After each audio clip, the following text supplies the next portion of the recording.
আমার বাড়িতে কার্তিক পুজো হয়েছিল, তার আমি ভিডিও এবং ছবি কিছু পোস্ট করেছি। আমি এবং আমার ছেলে দুজনেই ঠাকুরের কাছে এসে উপস্থিত হয়ে গেছি। তার বাবা আসতে একটু দেরি হচ্ছিল, আর তারই ফাঁকে আমি কিছু ছোট্ট করে ভিডিও করে নিয়েছি। আর এই যে আমাদের এখানে যে হরিনাম হচ্ছে, এই হরিনামটা কিন্তু কার্তিক পুজোর দিন হচ্ছে না। এই হরিনাম আমাদের গত 1 মাস ধরে হচ্ছে, কার্তিক মাসে পুরো 1 মাস ধরে। আমার ছেলেকে আমি বারবার বলছিলাম যে তুই কোথাও যাস না, তুই আমার ঠাকুরের আসনের কাছেই বসে থাক।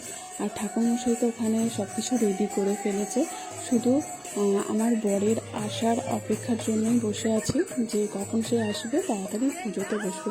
আর এ হচ্ছে আমাদের সব থেকে বাড়ির ছোট্ট সদস্য। আর আমাদের যে কোনো পুজো আমাদের এই মন্দিরেতেই বেশিরভাগ হয়। এইটা হচ্ছে আমাদের শিব দুর্গা মন্দির। যাই হোক, সকলেই আমরা রেডি হয়ে চলে এসেছি। আমার ছেলে দেখো, ও সুন্দর করে বসছে, আর ও ছোটো থেকে একটু পরিপাটি হয়ে বসতে খুব ভালোবাসে। এইটা হচ্ছে আজকে না, এইটা ছোটোবেলার গুণ।